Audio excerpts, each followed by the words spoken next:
What is going on, everybody? Today, I am like seriously so excited. So excited. We're back with the Origin Story podcast. I will be one of your hosts, the not as good looking as my co-host Sam Singh here. My name is Logan Manzanares, and today we have a even better looking guest today, Marlon Mindset Johnson, and we're gonna go into his origin story. We're gonna learn about how he does what he does, and everyone sees him today. The guy is he's Mindset Marlon for a reason, right? He has a program where he literally helps people get through their mindset. He helps people be able to connect the dots that's going on in their brainium, and he does it all for like it's an amazing freaking price. Like it is ridiculous. And so we'll definitely touch on that at the end of this podcast today. But he's also a real estate investor. He buys houses. He mainly invests. We'll talk about in Wisconsin, Milwaukee specifically. A former parkour athlete, which dang, like how diverse is that? And I know this personally, the guy has a metabolism of a freaking cheetah. Dude can eat and like literally hungry for breakfast the very next freaking meal. It's insane, right? Uh, but without further ado, Sam, please bring us in, introduce us to this wonderful human being, Marlon Johnson. Thank you, Logan. Guys, I'm super excited about this one because Mindset Marlon freaking Johnson. I can't say your name without putting freaking in the middle. You're that special. This one's super important to me, and here's one of the reasons why. When I first got into this mentorship, into Sub 2 in our community, you were someone that I looked up to in a big way, and you were this like ethereal character that was like kind of distant and out of reach, and you reached out to me one day. And you and I had an amazing call, and I will remember that call for the rest of my life. I think we went for 2 hours, and it was very much a leader pouring into an aspiring leader. And I will get into this later, but my trajectory in this space and me coming into my own as an effective leader who is helping create more, that wouldn't have happened if I didn't meet you when I did, if you didn't pour into me the way that you did. And then here's another thing. The origin story, my involvement in the origin story would never have happened if I didn't see what you did last year, right? Last year when I just got in, I was like, oh man, that Marlon, that guy is killing it with his podcast. And I'm seeing him network and meet amazing people. And I'm like, I want that for me too. I hate the idea of a podcast. I'm terrified of it, but I know that I wanted to do one. And I made it a goal for 2022 to make one, and just things manifested the right way. Bro, you were actually one of the primary reasons that I decided to get into the podcasting space, and it has blessed my life. And I know your story. It is an amazing, beautiful, powerful story. And I want everyone watching to see it too and to hear it directly from you. Take us in, man.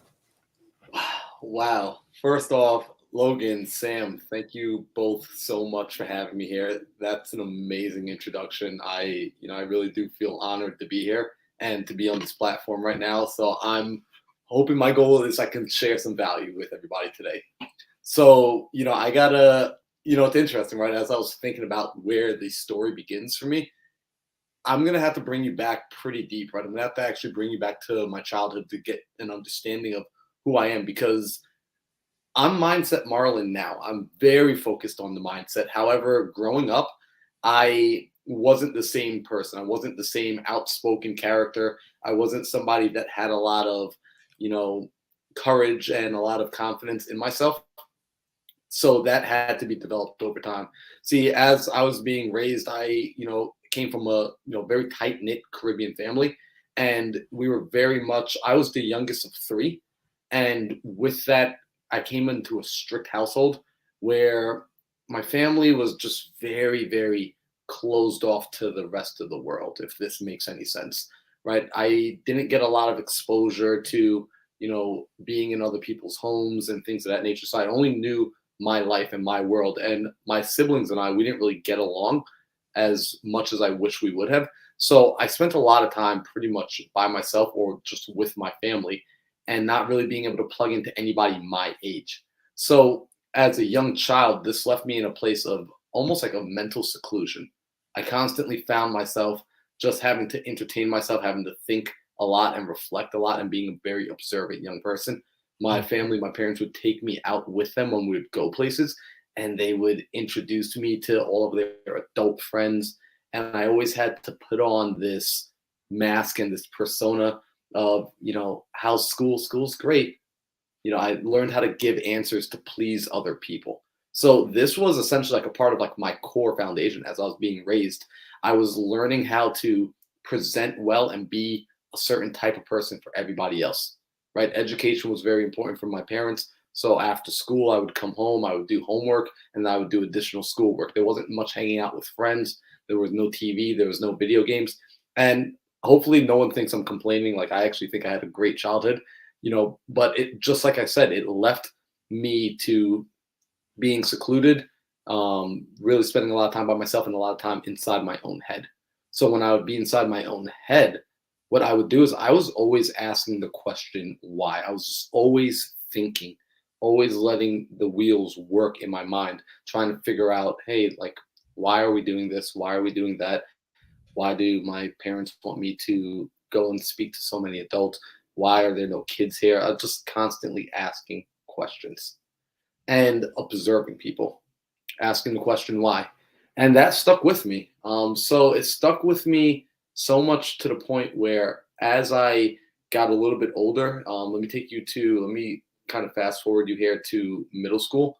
I found myself in an interesting predicament where my parents, because education was so important, they saw to it that I went to a private school.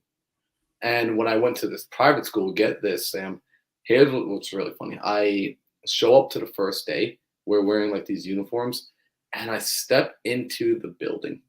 And when I step into the building, I look around and I noticed something that was very different about this school in comparison to the school I went to before. And the thing that's very different about this school is me. So I looked down for the very first time and I realized, holy crap, I'm black. Like, no joke. One of 6 black people inside this entire school. Not a big deal, except my brain is now starting to ask questions of like, whoa, hey, why is my skin different than their skin? Right? And they had a different culture. So I started exploring a different culture. I started exploring different people. And again, like, this constant obsession of asking the question why led me to wondering, what else is different about people? What else is different about life?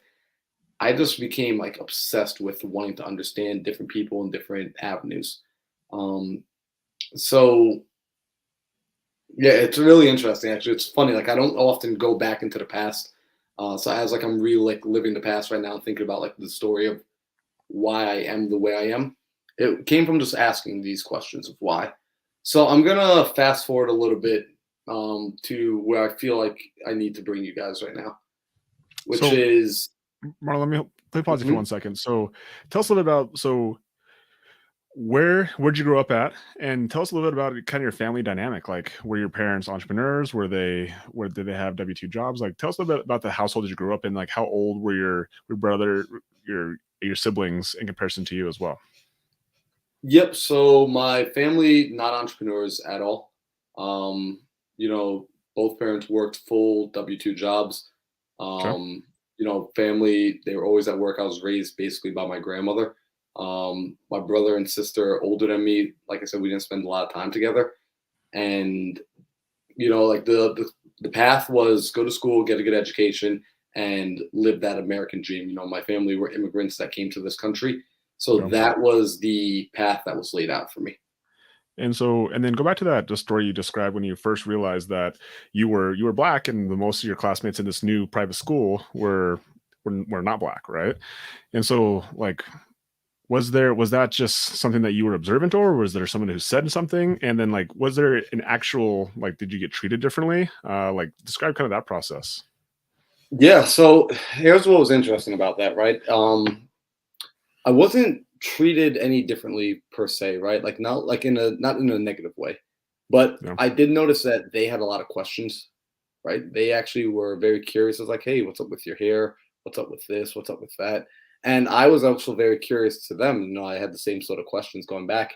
And what was most interesting to me is like the they did a lot of things that were different. They were into different sports, into different TV shows, into different music, and it was Yeah. all very normal, right? And at the same time, it was all very different. So it had a feeling of everything was different but normal at the same time, which was just really odd for me as a young man because it got me wondering what else is in this world that's so different and normal, right?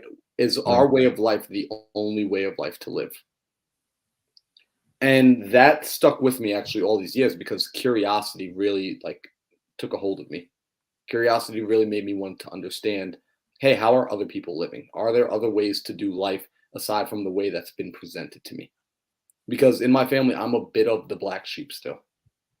And like I'm grateful for that. However, growing up, my brother, basketball player, hung out with all the guys in the neighborhood, and I didn't quite fit into that story. It didn't resonate with me.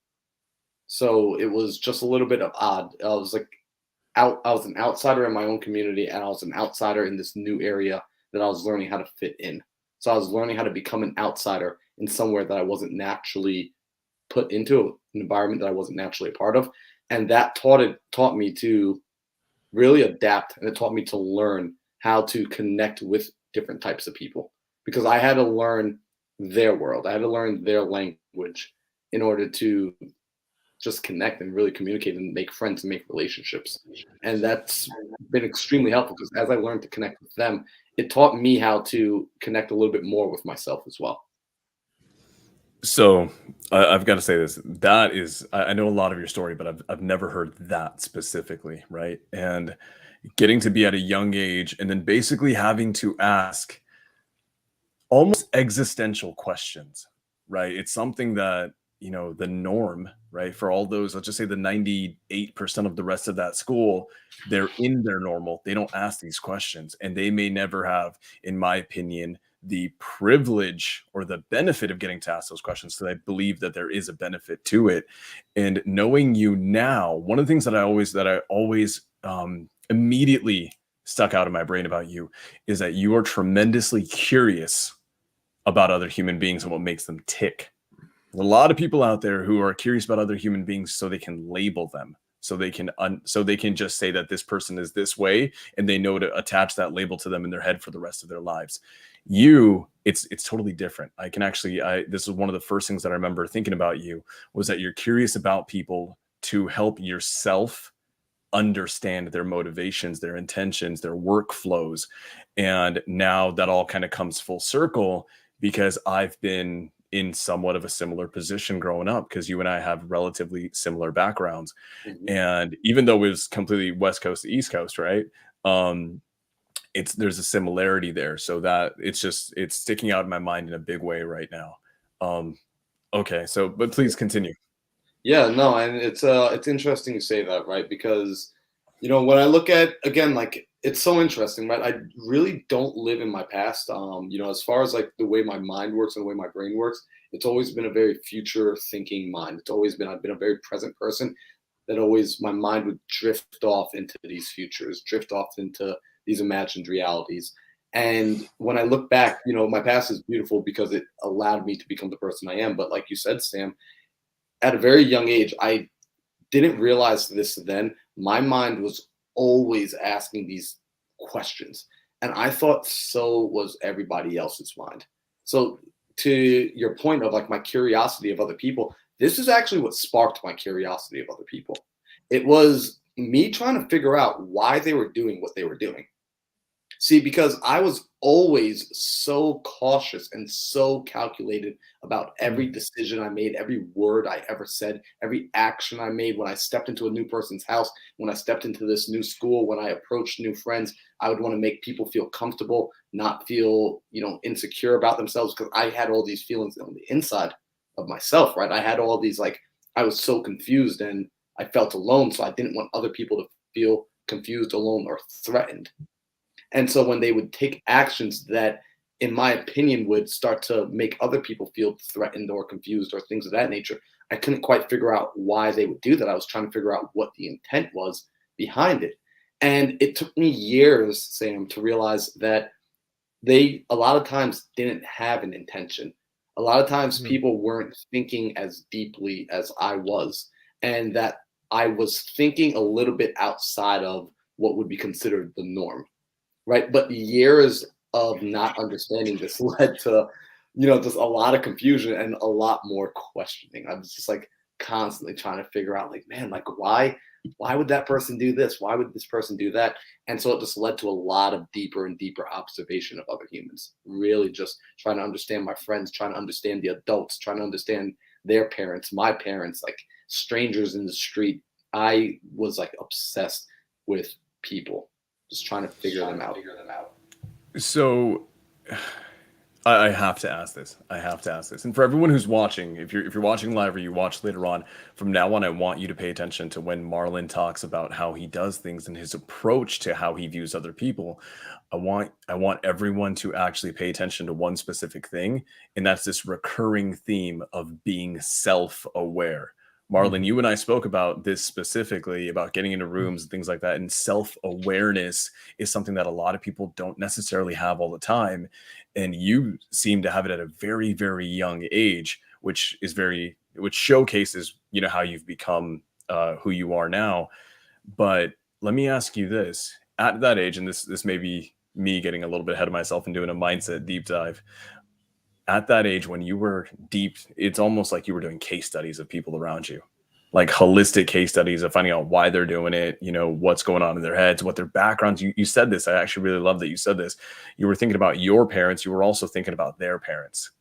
Like, what in the environment has caused them to operate, think this way, act this way? You were doing this. Did you, at that time, understand why you were doing it? Or was it just your default process? So in hindsight, that's a great question, Sam. In hindsight, I didn't like at that time, I didn't know like really what I was doing. I can tell you from my personal vantage point at that time, what I was simply trying to do was I was trying to figure out every person what like I was trying to understand what are they doing because I thought they were thinking like me. So I was putting my brain into their body and watching their actions, trying to figure out, wait, what are we doing?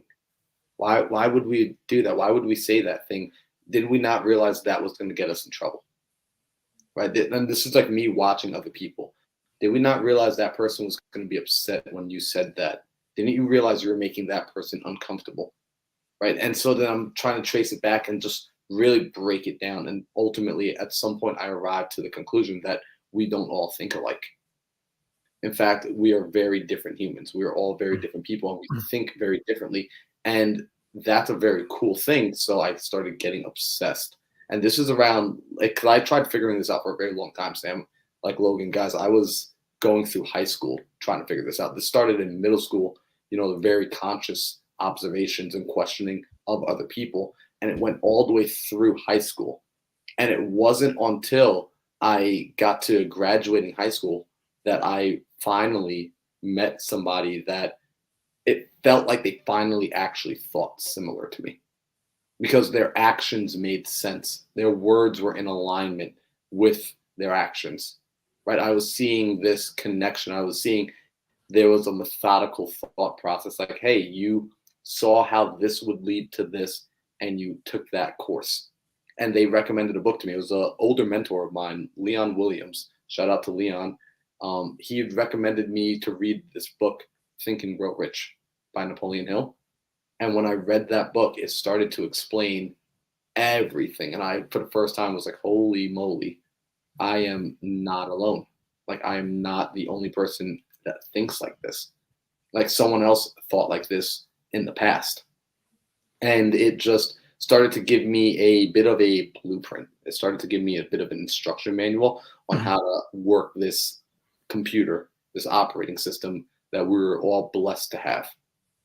And from there, I got very, very intentional. I got very intentional about what I wanted to do. I got very intentional about setting goals for the first time in my life, really like setting goals on purpose, I should say, at least. Because at that time in my life, I had chosen my own path, right? I had been presented a path my entire life of go to college, right? You're going to go to college, figure out what you want to major in, figure out what college you want to go to, figure out where you want to get the scholarship, and then figure out what job you're going to want to have. And, that was kind of the option that was presented to me. And then I found this thing called parkour. And at the same time, this Napoleon Hill's Think and Grow Rich. And this book is telling me that I can do whatever I put my mind to. And this sport, for whatever reason, has my attention. So I'm like, oh, I wonder if I could just go be like a pro parkour athlete. And that's the route I went and started to make that a reality. I actually made that a reality. But it was from the principles I had learned in that book. That's amazing. So I'm going to echo what Sam just talked about as well, is that your awareness is and was your superpower. And you started to realize that you didn't think the same way other people thought, or actually like you thought and other people didn't, really is what it came down to. But you made it sound like all you do is think all day. So let me ask you this: like, did you have any activities that you did along the way that got you to parkour in high school? Like, did you play other sports? Like you said, your brother played basketball. Were you into music? Was there anything else along the way that was also like things that you like tried and maybe didn't connect with until you actually found parkour? I bet Yeah, Marlon's no, a hell of a singer. Yeah. I wish, man. If I was a singer, it'd be like game over. That's all I would do all day. So actually, it was interesting, right? There was a sport before parkour that I absolutely fell in love with, and I do owe a lot of credit to, a lot of things, a lot of life lessons I've learned, which was skateboarding, right? And here's what's really interesting and why I say it was interesting. I found that even in the world of athletics, I gravitated towards sports and activities that were solo, that were involved an individual improving themselves and working at themselves, because I tried, guys, because like I like one thing I value, you're going to see this and you already know this about me. I value relationships. I value connection with other humans, because so much of the early years of my life, I was looking for that connection and I couldn't quite figure out how to connect to people, because like I mentally, internally wasn't calibrated properly. I was trying to connect to people as if they were me versus just understanding myself and connecting to them as who they are. Yeah. So it left a lot of confusion as a young man growing up. So when I found skateboarding, I found this activity that allowed me to work on me, that allowed me to work at my skill, at my progression, at my level. And it taught me absolutely amazing life lessons, right? It taught me the power of persistence. It taught me the power of one more try. It actually taught me how to get out of my comfort zone. It taught me how to become an independent individual. I'll skate through the neighborhoods, skate all around town, and just figure things out. And it also left me with an amazing lesson as I graduated from it and moved into parkour, moved into other areas of my life, which was this. Because skateboarding was an individual sport, I enjoyed being able to work on it at my speed and not feel like I was letting a team down. Because that was always one of my biggest things. I didn't want to let people down. So skateboarding was like my opportunity to like, well, it's just me versus me, right? If I'm on the basketball team or the lacrosse team or the football team, which I was on those sports, but I didn't quite enjoy it because I always felt like I wasn't good enough for my teammates. I always felt like I was going to let my teammates down, and that was something I struggled with. So in skateboarding, I found that this mastermind effect happened, right? Now I know what it was, but back then I didn't know what it was. That when I would go and skate with other people who were at a higher level, I would actually level up. And there wasn't a pressure from them for me to perform, because it wasn't like we were, at a competition. We're just all hanging out. So I would enjoy being around people that caused me to progress. The only challenge was I always felt like, man, I want to come back to them even better. I don't want to be the guy that's, again, dragging the team down. So I would tell myself, let me go practice by myself for hours and hours and weeks, and then I'll come back to the group so that I can like give in and pour in. The only challenge with this, I think you guys could see where this is going. When I would go off into isolation, right, and I would come back, the group didn't go into isolation. The group kept coming together as a community, as a squad. They kept leveling up. So when we were here, I would go away, I'd meet them back, they're here, and my skill levels are still only here. And I would go away again, come back, and now I'm here, but their skill levels are up here. So when I finished up with skateboarding, I actually learned this powerful lesson that it's important to plug in with those higher level individuals today, immediately. And that's actually something that I learned in Think and Grow Rich, as well as when I entered parkour, what allowed me to excel as an athlete so quickly in a very short period of time, was I immediately beelined for the best athletes I could find. and I just began to train with them. And it was the exact same principle I took when I entered into real estate. It was, I decided like I'm done being by myself. I'm done, you know, I'm going to go and connect with those individuals now, today, from day one.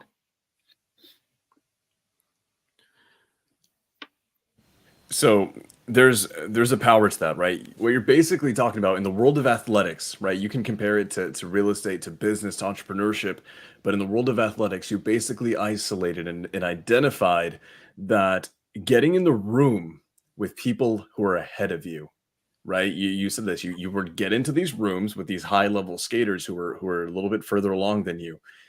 You realize that you weren't at their level, right? And you and I have talked about this in the past. You realize that you weren't at their level. And instead of staying there and grinding with them, you would self-eject to go train on your own to see if you could come back. Well, what ends up happening is collectively as a campfire, they just transcend at a faster rate than you can on your own. So to fix that, you decided to get in these rooms, but don't self-eject. Stay in them, plug in with them, and then grow with them. That's such a powerful, powerful message to a lot of people. And you and I watch you a lot, and you were phenomenal. I think one of the best I've ever met at getting into rooms with extremely high level people. I think you have a natural knack for it. And this is something we've talked about. A lot of people, they'll find themselves in those positions, and then for whatever reason they come up with, they hit the self-eject button. That big bright red button that says eject, they slam it and then they're out. And but you had the self-awareness, right, to stay there, to realize what it could do for you to stay there. So guys, everyone watching, like, I really hope you guys take that, because that is absolutely 100%. That's not just Marlon saying it for just saying it as a platitude. Marlon lived the other way. He self-ejected and then saw what happened, and it's not a win. He learned through experience to stay in those rooms, and then the wins come that way. That's absolutely huge. And let me explain this. I want to say this for, hopefully there's not feedback. I want to say this for like everyone. Like, I just want to like have like a real conversation with people for a second, right? Which is, look, this came from actually when I was younger. When I trace it back, something I wanted to do was I wanted to connect with like my brother and his friends. And like I said, they enjoyed playing basketball. And when I would go and play with them, I'm 6 years younger than my brother. I'm a lot smaller. I can't keep up with the older guys. So I was just feeling like a burden. So it was a total insecurity, I just feel like a burden when I show up. And a lot of people, a lot of us, we struggle with that when we enter into any new space, be it sports, be it business, be it relationships, be it friendships. We feel like when we're brand new, we feel like a burden. And now because of that, we actually pull ourselves out. No one ever actually forces us out. Or in most cases, when you're in the right rooms, in the right campfires, the right circles, no one's actually going to push you out. They actually want you to stay in. However, I couldn't recognize that I was in those right circles, and I was being the one pulling myself out. So after skateboarding and after having done that so many times, I made up my mind, I'm not going to do that again. And so when I entered parkour, and this is the beautiful thing, life is progressive, right? Because although skateboarding had nothing to do with parkour, I was able to take the same life lessons, everything I learned, everything I accumulated, and move it into the next chapter of my life, which was parkour. So when I started in parkour, I wasn't starting as a total noob, right? Technically, in a skill set wise, yes, but mindset, right? As a person, as an individual, I was coming in a higher frequency, a higher level individual that now had learned a thing or two because I had experience, because I had gone through. It's the same fire. It was just dressed in a different costume that day. It was located somewhere else, but it was the same fire that we had to go through. So I want people to understand that, like, really, if you're in a place right now in your life where you're that new person in the room, stay in the room. In fact, let them kick you out, right? If they kick you out, they're doing you a favor. They're actually showing you that you've been standing at the wrong campfire. But if they don't kick you out, what's going to happen is you will begin to improve. Yeah, it's funny you say that because I was literally just texting a guy who I referred into sub 2, And I asked him, I was like, how many people have you connected with since you've been in the group? He's only been in the group for about a week. He's like, one. I was like, go connect with 25 people. Go make them your friends. He's like, I just kind of feel like I'm a burden. I don't have much to offer. And I just don't want to like impose on people. And it was like what you just said right there. I think a lot of people have that same feeling. So whether it's a community like Sub 2, whether it's a community like parkour or skateboarding or whatever community that you're in, understand that people are not going to kick you out unless they're just a-holes. And then like that's not the community you want to be in anyway. And so I told them very much like you just probably told yourself was go talk to people. Like you're not burning people. Like go like figure out how to try to provide as much value as you possibly can, but just also understand that you're new. And so by you just putting yourself out there, like let yourself into the community. And I think that's a lot of what masterminds are. And that's what we're part of with Sub 2 and what you were doing with parkour. I think there's so much value in like just being vulnerable and putting yourself out there. So a lot of that is it's just our own limiting belief. It's not actual reality.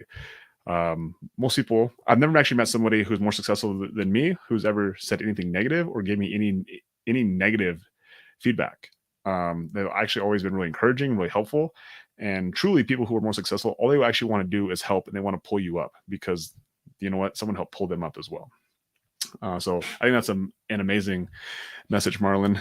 Now describe a little bit about parkour, because I think some people out there maybe not even know what parkour is, but describe a little bit like what parkour is first off, and then secondly, like when you say you were a professional parkour athlete, like explain that process of like what you did from a fundamental level, and then even like your personal growth in being in that sport. Yeah, 100%. So, for anyone that doesn't know parkour, it's a ridiculously cool movement discipline that has its origins in France. And essentially, it's the ability to scale, climb, traverse, and flip through your environment. So, if anyone's ever seen the movie Casino Royale with James Bond, if you remember that opening scene where they are just like running through the city, vaulting over things, they're climbing and scaling up and down the scaffolding, they're just getting through the environment as efficiently as possible. That's parkour. So I highly recommend, someone YouTube it because it's one of those things that's much better to be seen than it is to explain. It's kind of like trying to explain dancing to somebody. It's like you want to be able to watch it. So that sport, took a hold of me around the age of 19, and I'm ridiculously grateful for it because I got into it as a means of I was looking for a new hobby. I was looking for something to replace skateboarding, right? I wasn't much into, like I said, I wasn't much into team sports. I was just entering college, and I saw a video on YouTube. I said, this looks ridiculously cool. I think I can do that. And the very next day I went out and started, doing it. I called up a buddy of mine who was like, hey, you do that parkour stuff, right? Like, hey, do you mind coming out to the school and showing me, some of the fundamentals, showing me some of the basics? And he came out, he met me the next day, and he just started showing me all the basics. And just, I fell in love with it. It was just a lot of fun. But Logan, here's like the really interesting thing. It was the hobby that caught my interest. It was the community that kept me locked in for about 9 years. And it was actually my first time being able to understand that I was a part of a community. So in this community, it was people that were crazy supportive, very similar to Sub 2, actually. So Sub 2, like a lot of people, it's their first time being a part of a community. For me, the parkour community was my first time being a part of a community of people that wanted to see me grow, that wanted to pour into me, that wanted to help me elevate, that wanted to help me step my game up, that were much higher level than me, that were spending time with me as a brand new practitioner, just pouring hours and hours into me, giving me advice, inviting me out to events. Come do this, come do that. Dude, we're outside your house, jump in the car. All of this led to my growth. All of this led to me leveling up. And here's the funny thing. As I was leveling up, as I was getting better, and leveling up in the parkour space means, being able to hit bigger jumps, being able to scale buildings, being able to do different acrobatic flips. Like I didn't grow up. A lot of people think I have a gymnastics background from like growing up. I didn't get inverted and upside down for the first time in my life until I was 19 years old. So I wasn't a kid that grew up with a trampoline or like was doing flips in a pool. Like literally the first time my feet went above my head was at 19 years old. Which in the world of gymnastics, like that's when your career is wrapping up, not Yeah. starting. But these people were pouring into me. And what started to happen was I didn't realize that I was gaining skill at an accelerated rate because I was just acclimating to the warmth of the campfire I was standing around. And it wasn't until we started to go out into the world and go out into different communities and be a part of different circles and campfires that people were coming up to me and saying, "Whoa, you can do what? How long have you been doing this? Oh my gosh, you've only been doing this for 6 months, for a year." And I'm like, "Yeah, is that weird? Am I bad? Like, am I doing something wrong?" "No, you're actually really good. I would have thought you were doing this for 4 years, 5 years." And I was like, "Whoa, this is absolutely insane. This is bonkers." Right. And I really got to see the power of the campfire effect. So as an athlete, what that led to was it led to me later performing in competitions, just purely out of just fun and just wanting to see what my skill levels were, right? Just seeing how I stacked up. This led to me doing performances for different like venues and things of that nature in the city in Manhattan, because I lived in there and there was a big stunt crowd and like a performance crowd. And then it also led to me running there's a place called Woodward. Any of my action sports homies know about Camp Woodward, which is like the extreme sports freaking mecca in the United States. Like anybody that's ever been on a BMX bike, skateboarding, scooter, cheerleading, parkour, dirt bike, any of that stuff knows about Woodward. It was absolutely on your wish list. As I leveled up and became more and more of a leader in the community, I actually became the director of the parkour program at Camp Woodward, where I've coached over 1,000 students and just got to meet and befriend all of my favorite pro athletes that were international, because I had the privilege of being able to fly them into the States, into the US, to come and be at Woodward with me in the summer for a month. So, okay, I love that you said this, right? I freaking love this conversation. It's an amazing one. And it's me because like I grew up as a skater when I was going through that. It was definitely a little bit more of a phase, but I went through that. And everything you're just talking about, right? Just the repetitions of making, the repetitions of growth and self-practice and community. What you had in parkour, that community that you had, I had that in skating. So we had our own little skate crew, right? But one thing I want to talk about, and I need to make sure I hear you talk about it, is because I know I'm very familiar with parkour, but because I'm obsessed with stunt culture, and stunt culture, especially in Hollywood, because a lot of Hollywood stunt performers they get their starts as either martial artists or a lot of times parkour athletes when they're a little bit younger. And it's usually hand in hand. I want to know, did parkour teach you anything about fear? Well, such a good question. So, yes, the short answer is absolutely. In parkour, one of my favorite things to do, right, was what we would call descents, right? So, if you've ever seen a guy on the outside of a parking lot structure who's just like scaling down the outside, just like dropping from level to level, hanging on the edge and just dropping level to level, just coming down 6, 7 stories on the outside of it, no harness, nothing but like his sneakers and bare hands. That was one of my favorite things in the world to do. And here's why. People looked at it and they thought, holy crap, this dude's an adrenaline junkie. He just like has a death wish, like one wrong move and kaputs, you're done. And in their defense, they're absolutely right. At 7 stories up, your hands slip, a bird slaps you in the face, a 200-mile-per-hour gust of wind appears out of nowhere. And yes, like it all ends. However, what I loved about it was this. The actual motion and the movement to go from level to level was a very basic movement. It was hang on the wall, get your feet in front of you, push your hips away, and then as your hips start to swing back in, you release from the wall, allowing your feet to drop. Your feet come in, your hips are back in alignment, they're falling towards the wall, and your hands can very easily reach back in to grab the next level. And you're dropping from maybe about 4 or 5 feet. So everything is very simple when you bring it to the ground level. And most people, if you ask them to do this motion at the ground level where there is no fall and there is no danger, well, 9 out of 10 people will be able to do this. In fact, I'll probably say 9 out of 9 people would be able to do this motion. So the motion itself, extremely easy, extremely manageable by the average person. Now you add this layer of height. The actual motion in and of itself does not change at all, but the height adds a mental factor. And that's all it is. It's a mental factor. So this is why it became my favorite thing in the world to do, because for me, it wasn't training my body physically anymore. It was actually a mental training center. It was something that sucked my attention so much so, and it brought me into the present moment where there was literally not a single thing else that mattered. All that mattered was staying focused on the drop. All that mattered was staying focused on making sure my feet landed where I was looking, that my hands reached back in and grabbed the edge of the wall so that there was no slipping back. So what I learned was, first off, I was very, very well aware of the risk.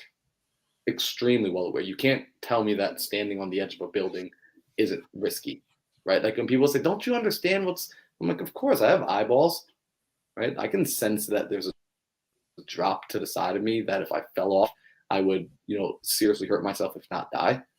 Very well aware of that. However, it taught me risk management. And that's what I want people to understand. It's not about risk avoidance, because that's a recipe for failure. Trying to avoid risk is a really weird way to live, in my personal opinion, because it can't be avoided.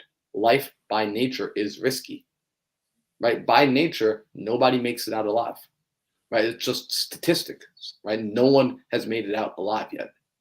Therefore, life is risky. Life ends in death.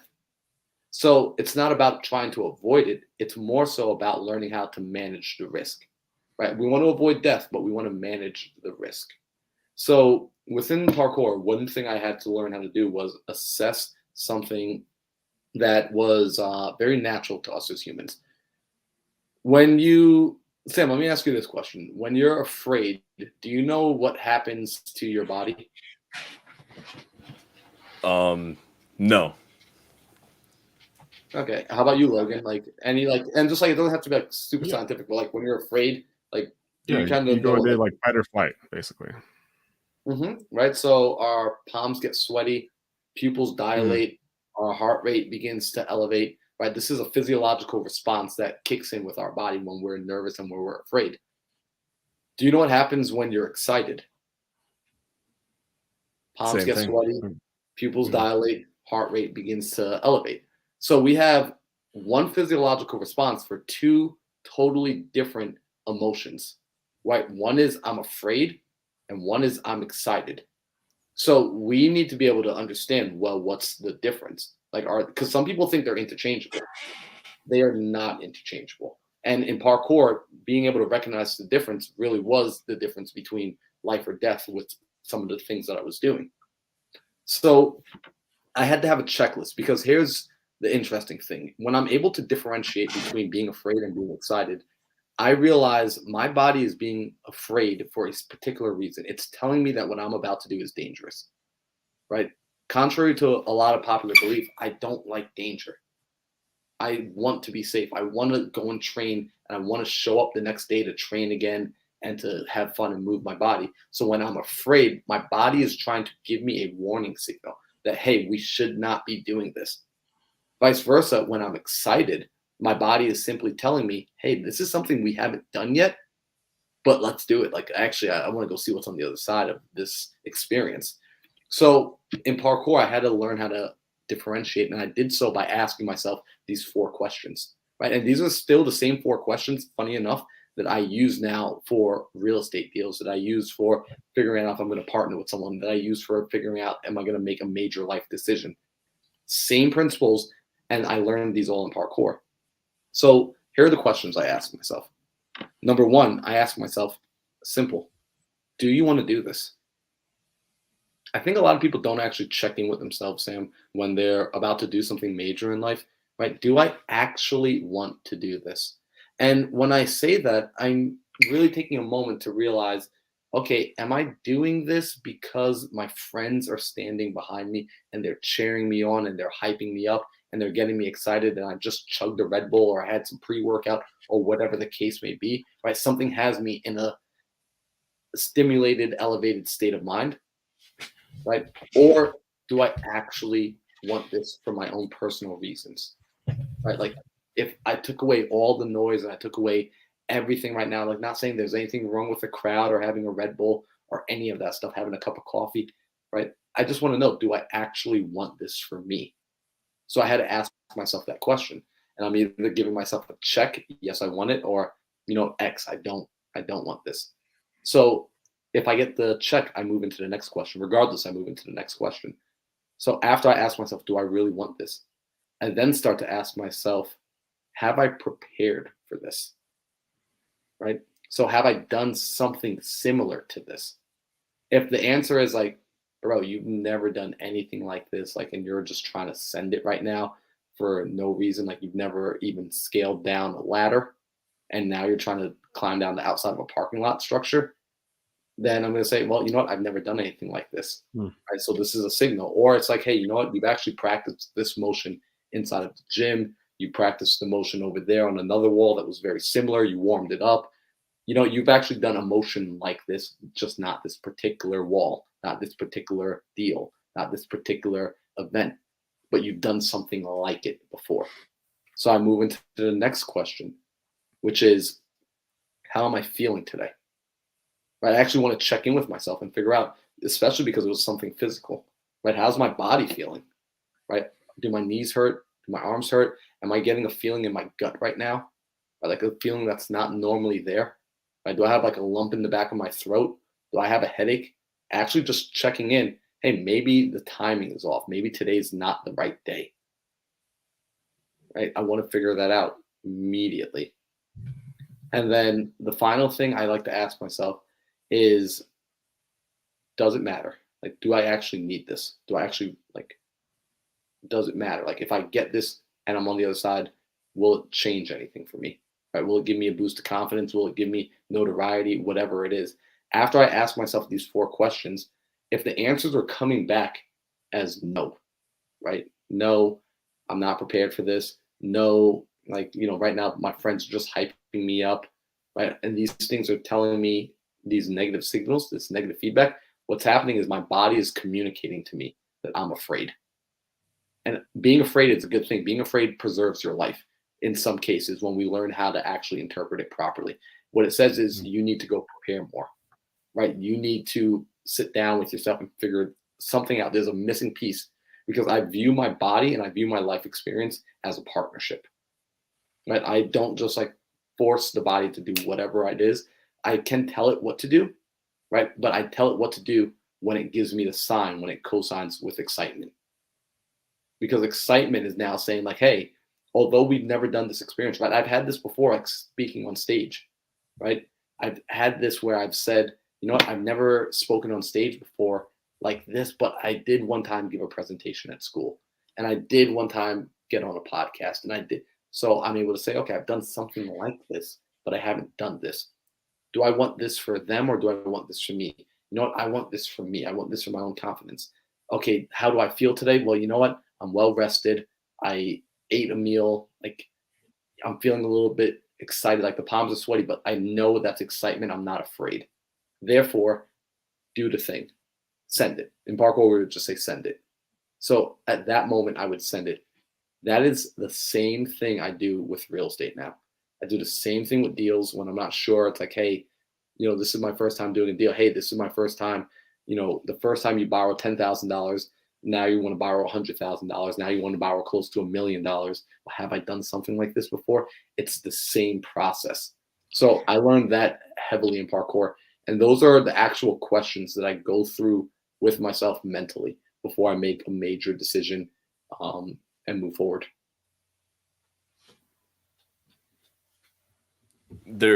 Oh man, there's so much there.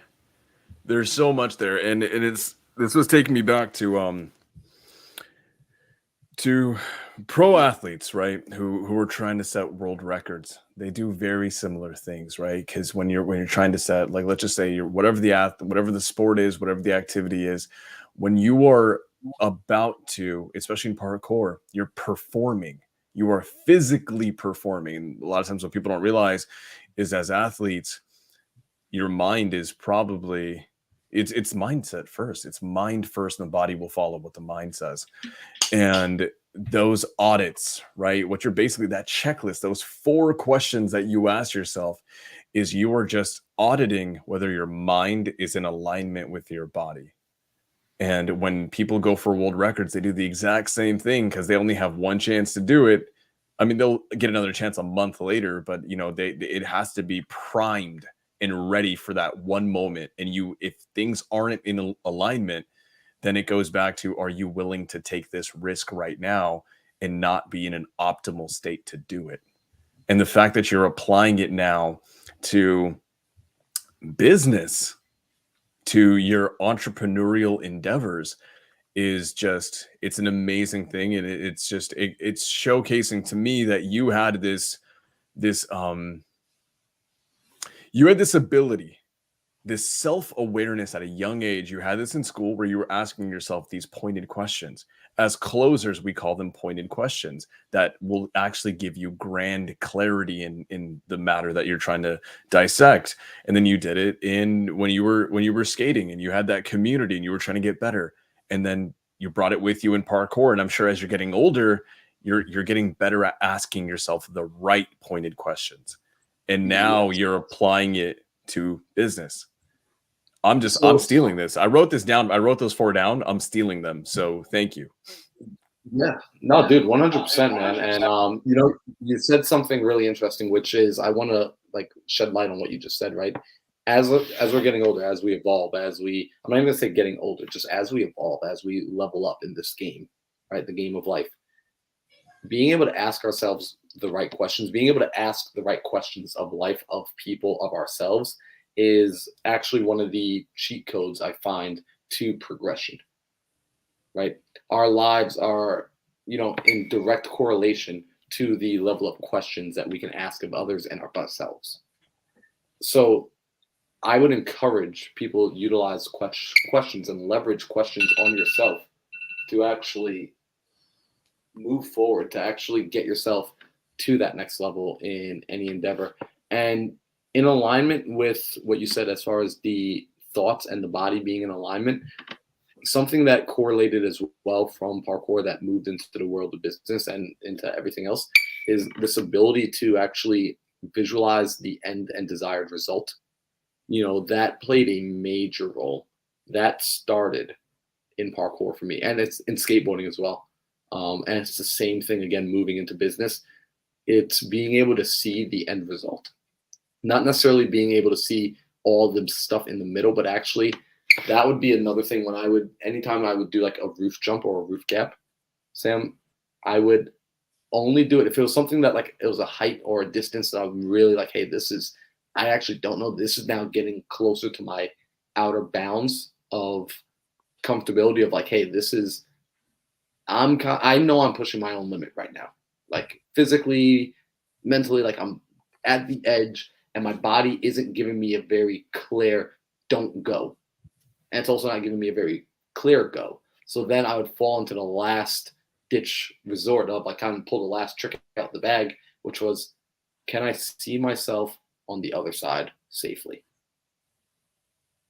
Can I see this working out? And get this now. Here we go. This is actually, I want to talk about this because I don't hear a lot of people talk about this often. Sometimes I would try to visualize myself on the other side safely.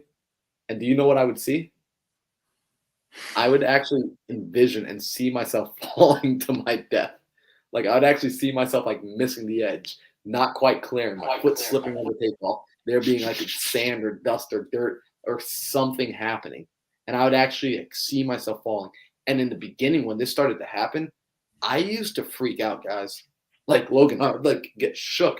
And then I was just all right, don't think about it. Don't think about it. And you ever heard what resists persist? You ever heard that saying before? Mm-hmm. Yeah. All right. So there's this saying that essentially anything you resist, persist. So when I kept telling myself, don't see yourself falling, don't see yourself falling, like just don't think about that. The more I tried to not think about it, the more it would start to like lurk and feel bigger in the shadow. And then what would start to happen was now, like as I'm getting ready to go, like as I'm running up to the edge, it would flash through my mind at the last second, which was even more dangerous. That's the equivalent of you trying to do something and you're balancing and you're really focused, and someone drives by and shouts, "Sam, don't do it!" Like last thing you want to hear. Last thing, you don't want something just like snapping and grabbing your attention in the last moment. So what I learned to do, and I'm really grateful for this, was I actually was taught from experience to live into the vision of it, the worst case scenario. I would actually imagine the worst case scenario. I would imagine myself purposefully failing, purposefully missing the landing, purposefully, going down. And I would start to work through, well, if that did happen, how would you recover? What would you do? Would you just give up in the air and just let your body fall to its death? Well, no, maybe I would turn and I'd grab it. And by actually working through the worst case scenario and actually leaning into that scenario where a lot of people shied away, a lot of people are just like, no, like I don't even want to process that. I don't even want to. I would go into it and say, well, can I solve that problem? Can I create a solution in that world? And that in and of itself would actually make it all go away. So again, same thing I do with the real estate deals now. Because I think a lot of people had this in the beginning when they're looking at a real estate deal and they're asking, man, but what happens if it goes wrong? What happens if you can't make the monthly payment? What happens if the tenant blows up? What happens if your contractor walks away? Cool. What happens? Yeah, tell me what happens. Imagine it. Let's go there. Let's imagine it. Yeah. Cool. Now, how would you fix it? How would you solve it? And actually, how likely is it to really happen now that you've thought about it in such detail? Right, so now what do you want to actually have happen? And come back to that place of neutrality, and then the vision would come. So that's a technique I still use today for basically everything that's a challenge to me.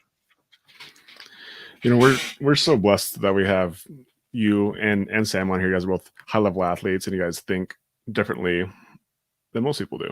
And what you said right there, I think is so powerful, is just accepting, like, and actually taking in and experiencing, like, what is worst case scenario? What does it actually look like if I miss this opportunity? And when you were talking about parkour and athletics, like there is real physical danger that's involved in those elements. As we move over to business, if we're able to actually take that critical thinking that you just did right there, like, what are some of the actual worst case scenarios? And a lot of that comes down to, like, your pride gets hurt. That's actually it, right? Like, or maybe we lose a little bit of money, but ultimately a lot of it just comes down to just our pride and our fear of just like looking silly, not knowing the answers. And like, if we actually put ourselves in what you just said right there, we take a actual real life application and like start to critically think about, okay, what happens if a seller hangs up on me? What happens if a seller tells me no? Like, am I still going to be able to go home and kiss my wife, kiss my kids? Am I still going to be able to pay my bills? Am I still going to be able to eat my Cheerios? Am I still going to get my birthday? Right? Am I still going to get laid? Right? And so all those things are still going to be able to happen, even if you have a seller tell you no, or even if you have a shortcoming in whatever your business is. And a lot of times it's just like doing what Marlon said right there, is actually experiencing and taking it in, and then actually being able to critically think of like, okay, what if this does happen? Then what am I going to do? What sort of solution can you then come up with once a seller does say no? What happens if you do lose money? Then what? Right? Mm-hmm. And then you're able to actually critically think. And actually all that is called preparation. Right? You're just preparing yourself. No, it's huge, right? It's exactly what you said. It's preparation, and it's learning. Honestly, our worst case scenario. I'll explain this, right? Like I'll use an example, right? When I was taking on my first flip, right? The worst case scenario that I was so concerned about, I was so scared about, was, hey, like, what happens if like we just lose a whole bunch of money? The contractor comes in, like, the job costs way too much. Like, we have no clue what we're doing. We get totally taken advantage of. I'm virtual. Like, it's just every sort of what if came into play, right? And then ultimately, like, when I started to boil it all down, I started to realize, like, well, what's the worst case scenario? Like, all right, let's say the flip goes absolutely terrible. Let's say I lose $20,000. Let's say I lose $50,000. Let's say I lose $100,000, right? A lot of freaking money, right?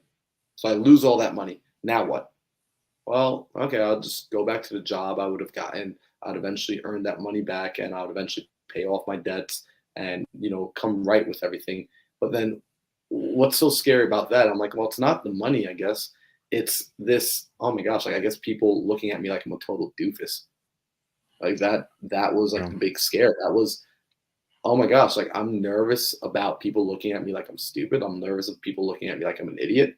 Well, do I think I'm an idiot? I don't think so. I think personally being able to actually be brave enough to put yourself out there, be brave enough to take the shot, be brave enough to actually do the thing. To me, that's worth it. Like that is in essence life, right? You're granted this opportunity to go out and create and to go do. And sitting on the sideline is one way to live life. Not my favorite way. I don't necessarily vote that way, but getting up and actually being brave enough to get on the court. And I had spent so much time not getting on the court, Logan, that I made up my mind a while ago, some time ago, that that's just not how my life will be lived. And Yeah. if anyone chooses to live that way, I got everyone chooses what works for them. I couldn't live with the pain of regret. Right. And there's an exercise I do. Like I said, I'm very future oriented. Like my brain lives in the future. Like I'm present and future oriented all the time. And exercise I recommend for everybody to do, and I really do recommend you do this, is imagine yourself on your deathbed, right? And imagine yourself reflecting backwards on life. And you're looking at the decisions you're making and the decisions you're getting ready to make right now. And you're asking yourself, do you regret doing what you're about to do? And not like you're about to do something negative, because I think a lot of people think of it as like a negative, but it's like, hey, do you regret not going after your dream? Do you regret being in your 20s or being in your 30s or being in your 40s and not actually chasing after it? Not actually even putting forth the attempt? Because for me, like every time I think about that, like I can feel it so clearly. Like it's visceral. Like my body reacts to it. It doesn't like that feeling. And I'm like, whoa, I do not want that future to happen. So I make the decisions to get out there, to put myself out there. And I trust in my ability to problem solve and figure things out in real time. It's amazing. I think that's like one of the reasons that we all get along right here is because we're all willing to go broke investing in ourselves, right? We're willing to go broke in experiences. We're willing to go broke for knowledge, for skills. We're willing to go broke for relationships, and we're willing to go broke for real estate, right? And at the end of the day, I think there's something really powerful because people are so afraid. They're so afraid to actually put themselves out there in a situation that could go either way. But what are you really risking, right? And what you're risking is that like none of those things will actually happen to you. Like you never have amazing skill sets because you're not willing to put yourself in a situation to get those skill sets. You'll never have an amazing relationship because you're not willing to put yourself out there. You'll never have an amazing experience because you're not willing to like, oh, this could go either way. And going back to the last thing I said with about real estate, like people are afraid to buy freaking real estate, right? Like maybe one of the safest freaking investments you can actually make. It's shown to be consistent over the course of the last over 100 years. Like people are afraid to do that. So as we kind of make that transition now and talking about real estate, you've hinted about it a couple of times. Now we're making the transition from parkour into real estate. Tell us a little bit about what that transition was like and honestly kind of what your business looks like now. Yeah, no, great question. So essentially, I started to make the transition from parkour to real estate because I found myself in an area of my life. So this is where who's ever listening to this right now, you're about to get to know like Marlon like probably deeper than you need to know him. When I was about 24 years old, I'd been doing parkour now for a handful of years, been absolutely loving it. Like it's just a total sport of passion, absolutely sport of passion. And like I said, over 1,000 students. You guys know me well enough to know that when I talk to people, I like to go deep. I like, forgive me if you're ever looking for a surface level conversation. It's just not going to happen. This is what you get. If you like it, great. If you don't, there's 7.8 billion other people. Go talk to one of them. So when I would talk with my students, even the young ones, like I would get kids 5, 6, 7 years old, and I would have a conversation with them. And hey, what do you want to do when you're older? Hey, what do you want to do with your life? And I don't think there's anything wrong with asking a kid that age. People are like, oh, they have no clue. I'm like, no, they have a clue. Just recognize that what they choose today doesn't necessarily need to define them for the rest of forever. So I'm just curious, like, hey, kid, what do you want to do? Right? And the answer I would get all the time, I want to be a parkour coach. I want to be a parkour athlete. And I was just like, oh, man, that's so cool. I'm totally ruining this kid because I live in New York, guys. Like, do you know how expensive it is to live in New York and how little as a coach and athlete doing parkour you make? I mean, like, you're just thinking to yourself, man, oh, this kid's going to be broke because of me. Oh, man. Bro, I'm literally like thinking, like, what am I leading this kid into? Like, oh my gosh, like, bro, you'll have all the baggy sweatpants you ever want and the shoes with holes in.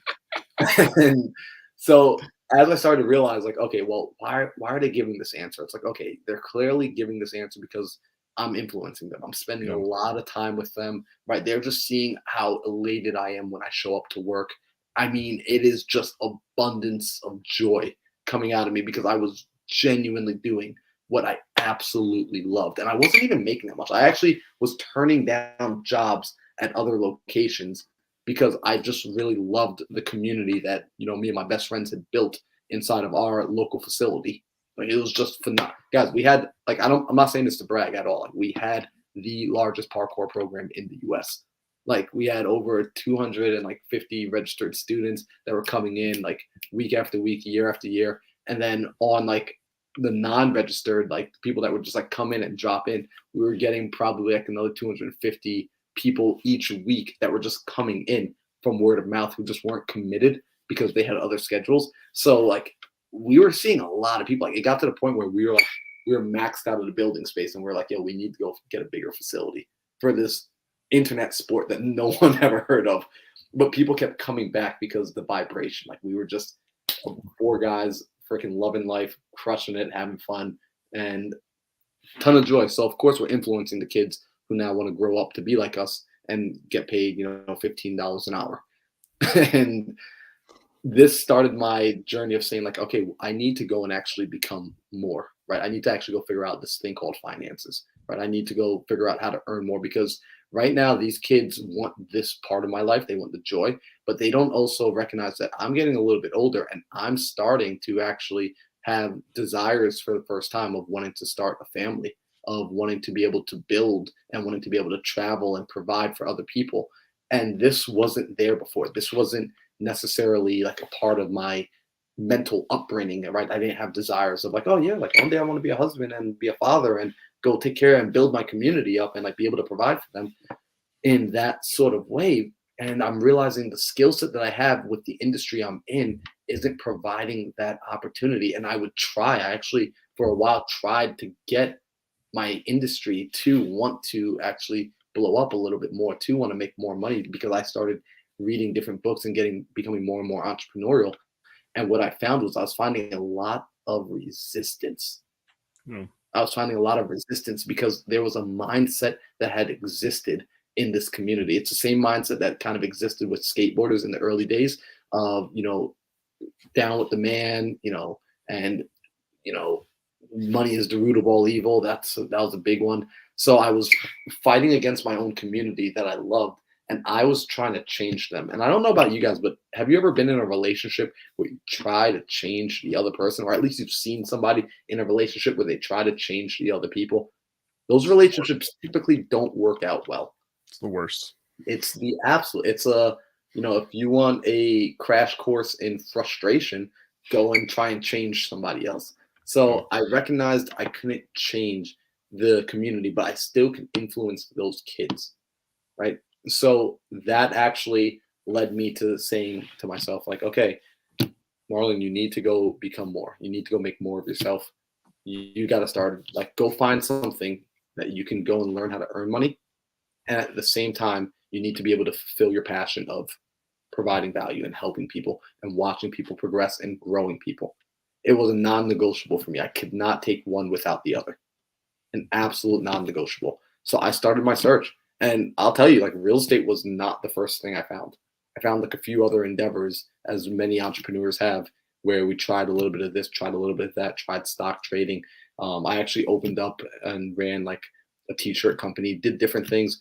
Everything Nice. was mildly successful, but I never created a system, right? So I was always like in the self-employed loop, um, but learning lessons each time, with each iteration, with each rebirth, learning a lesson, learning a lesson, And learning a lesson. so what was the thing that got you your first foot into real estate? Was it someone that you looked up to? Was it YouTube? Was it a mentorship? Was it a friend? Like what kind of led that to get you your first foot in the door? Yeah. Shout out to Max Maxwell. I saw a YouTube video, man. YouTube freaking is Nice. a game changer. Like, if people aren't using YouTube, that's like free college education. Like, I don't know what the hell they're doing on the internet. They're watching one too many cat videos. So YouTube, somehow Max Maxwell came across my feed. Dude's talking about like wholesaling. I don't quite understand what I'm looking at, to be honest. Like, I started watching it, didn't quite click, but it was enough of a catalyst to, drop some nuggets in my ear. And at the time, I was dating someone, and she said, I told her about it. I was like, hey, look, there's this guy, and he's saying like we can do real estate, and like we don't even need to be able to buy the properties. And she's like, yeah, but like you can't trust people on YouTube. Like, like do you even know this guy?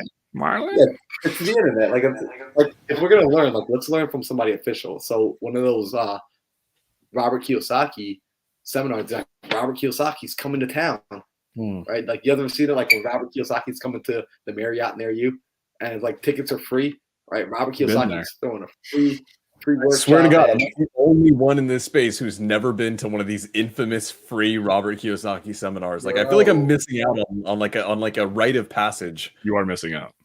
Yeah, You gotta go through the process. You're missing out on like losing some money. No, it's funny though. Like, it was like it was so interesting actually. Like, it was one of those Robert Kiyosaki things come to town. It's free tickets, so I go out. Like, me and her go to it. She's like, "Well, let's go learn from them. Like, they're official. They're at least a vetted company. Let's go learn from them." Okay, cool. I sit down in the room. I'm never gonna forget it. This dude, James freaking Smith, freaking legend. This guy, for about 3 hours, almost 4 hours, standing in the front of a room with like maybe me and like 20 other like New Yorkers, just going like mind blowing, just dropping information like how you can do this with a house, how you can do that, how you can help a person. Just, and like at the same time, like this dude just super raunchy, like calling people like snowflakes, like stop being a fucking snowflake, was cursing at us, but at the same time like giving us information. And I'm like, I don't know how to feel. Like, is he yelling at me? Is he trying to help me? Like, I don't know what's going on, but my BS radar is like trying to sniff out like the part where he's lying to me. It never went off. So now, like after like 3-4 hours, I'm like, yo, this dude, like he's a little aggressive, but he didn't lie to me. He's actually, why don't I know what he's talking about? Like, why the hell don't I understand what he's talking about? Like, I can follow him, but I never learned this. So from there, it went to a 3-day class, right? Like, paid to go into a 3-day class. I was like, I need to learn more about this. And I go to one of those 3-day classes, and same thing. Like, at the end of 3 days, I'm just like, holy crap. Real estate is the vehicle. Like, it makes so much freaking sense. Like, there's no way you can understand this and then not go and apply what you just learned. If you think you know real estate and you're not doing it, I can tell you you don't know real estate. I can just tell you that. Like, there's no way you understand the power of real estate and then you're not actively applying it into your life in some way, shape, or form. It just wouldn't make any sense unless you're just like totally like, hey, like my life mission is to have nothing. In which case, oh, cool. I didn't realize that's what you were going for. I get it. So for all you noobs out there, like Sam and Justin here, who've never been to a Rich Dad Poor Dad seminar before, the way it's structured is that the very first one is free, and you show up, and just like Marlon said, they really do drop some amazing bombs, and they say, hey, you can sign up for this weekend seminar. It's like 3 days, and it's like $400 or $500, and you get to bring a friend, right? Like that's like their key things. You can bring a friend with you, so it becomes like $200, $250 a piece. And everyone who's actually a little bit into real estate always signs up for that because it just like the amount of value is just like it's totally worth it. By the way, you should all do it.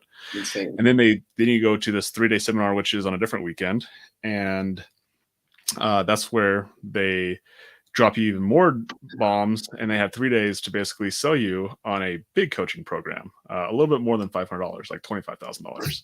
So my question is to you, Marlon. You obviously got pitched, so tell me like kind of your experience, if you went through with it, if you didn't go through with it, and kind of your decision making process either way.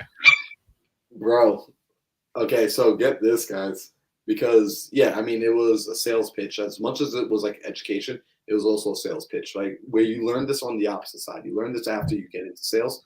And my experience with it was actually the entire time I'm there, the 3 days, I'm like, wow, I'm really beginning to see the light.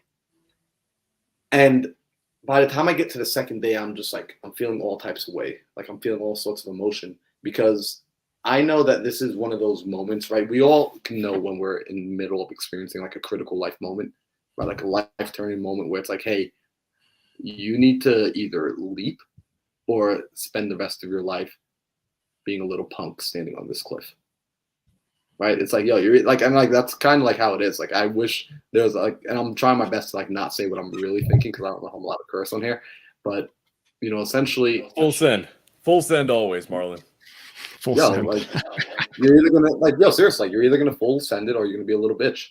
You're gonna stand there and like not take the move because we say we want things in life, but then we don't actually do anything about it. And that, like, straight up, if that's who you are as a person, like, and you feel some type of way about me saying this, you feel like I'm attacking you personally, I am. And I want you to get pissed. I want you to be upset because that's showing me that you actually can feel something. So if you feel angry right now, understand that you feel angry because you haven't decided to choose yourself. You haven't decided to bet on yourself. You don't even believe in yourself, and yet you want other people to believe in you. So I'm having this moment, I'm having this experience inside the room, and this is the first that's being brought up to me, and I'm grateful because I'm like, damn, these strangers respect me enough to make me confront my own self, to make me see my own self, and have to ask myself a serious question of like, yo, are you going to bet on yourself? Do you believe in yourself? Because clearly, after everything they just showed me, clearly this works. The formula works. It all makes common sense. It all makes logical sense. But do I believe it's going to work for me? Do I believe that I work? Do I believe that I'm worth the investment? And to answer your question, Logan, yeah, I bought. Like, I actually went in. Nice. And here's like the crazy thing, because I know people that have done it said like, oh man, it was a ripoff. They're like, but like whatever. They didn't get results. And I have the same thing to say to all of them. Like, you didn't get results because you didn't do the work. Yeah. Because when you pay for a high ticket item, what they're really asking, they're not asking you for your money. I know some people would say, like, you go online, you could read the reviews, you could talk to people who like were in this program but didn't succeed, and they'll say, man, but like they just take your money and then like this and that, and they have every excuse in the world. Listen, when people charge you for something, and it took me a while to understand this, the reason they don't give it for free is, one, they need you to invest in yourself. I learned that when people charge me, they're not actually taking my money away from me. What they're doing is they're taking the value of my money and they're forcing me to turn around and inject it into myself. Yeah. Because I clearly value money. We all do. We use money as a store of value. So when we spend it on education, when we spend it on a course, when we spend it on an experience, we're actually absorbing that information, and then being able to utilize it is up to us. So I always give them credit where credit is due, because I've been a part of other mentorships in the afterwards that, you know, have done amazing, amazing things. But they were the first to force me to make a decision to bet on myself and to make me burn the boats. Yeah. Because when I made that decision, I decided I don't care how long it takes. I don't care how stupid I look. I don't care what anybody in my life thinks, what my family thinks. I do not care. I'm going to figure this out. I'm going to make this work, or I will die trying. And in that case, I have no problems to worry about anyway. Yeah. It's so, like, what you said right there is so powerful. And it's funny because I love asking this question, because a lot of people have been to these seminars, and we've had people on here who have been very similar in your situation, who have done it, had success. We've actually had people on here who have done it and didn't have success with it. And ultimately what you said actually is the most powerful thing you can say, is like, you were going to make it happen regardless. So it wasn't actually up to Rich Dad. It wasn't up to Kiyosaki. It wasn't up to your coach. It wasn't up to anybody else around you. It was up to you to actually be successful. And I think if everyone took that true accountability and said, it's not about pace. It's not about Kiyosaki. It's not about Cody Spurb or whatever mastermind that you're in, and it's just about you, and then you're going to figure it out. Like, you'll be successful. And here's the funny part is that just because you didn't have success right from the beginning, like if you actually just kept pushing, maybe you didn't have the skill sets, maybe you didn't have the mindset, maybe there was something missing in your life where you were distracted at that moment. But if you just kept in the game long enough, like, do you think you'd eventually be successful if you actually just kept on knocking at the door? Bro, so that right there is like the skateboarding coming back around, because that was the lesson I learned in skateboarding. Like, if you just keep at it, eventually you figure it out. It took me 6 months to learn how to ollie and do a pop shove it. Right. It took me 8 months to get my first deal in real estate. And this was both skateboarding and real estate. I was going at it every single day, and I was genuinely going at it, genuinely putting it on. Like, sometimes like people go at it, and they're just, a body in the chair. Right. Like my heart was in there. Like I was. Does this mean sex? What does that mean? It means like, bro, let's go. So it's like, because sometimes like people say like, yeah, I've been working so hard at it. And we've all been, at least I can't speak for everyone. I've been there, right? Like where it's like, I'm working like, and I'm on Instagram, I'm scrolling, like I'm not really working, right? I'm not putting my all in, right? But then there are things that like when I know I'm putting my all in, right? And with real estate, I was putting my all in. I was doing what they said. They gave me an assignment. I was doing the assignment. Why was I doing the assignment? Because I just paid $4,000 for this assignment. Yeah. I'm doing the stupid assignment. Right? You said call people. I'm calling every people I know. So tell us about that. So you said it took you 8 months. Was that 8 months from the time you signed up from that seminar that you got your first deal? Yep. So 8 months from the time I signed up for that seminar until I had my first deal close, got a check from it and had proof of concept. How much money did you make from that first deal? Bro, life-changing money. Like life-changing. $4,000. Perfect. That's awesome. That's amazing. Yeah. And honestly, I joke, but truly it was life-changing money because for the proof of concept is what you just said, right? You got the proof of concept. It was proof of concept.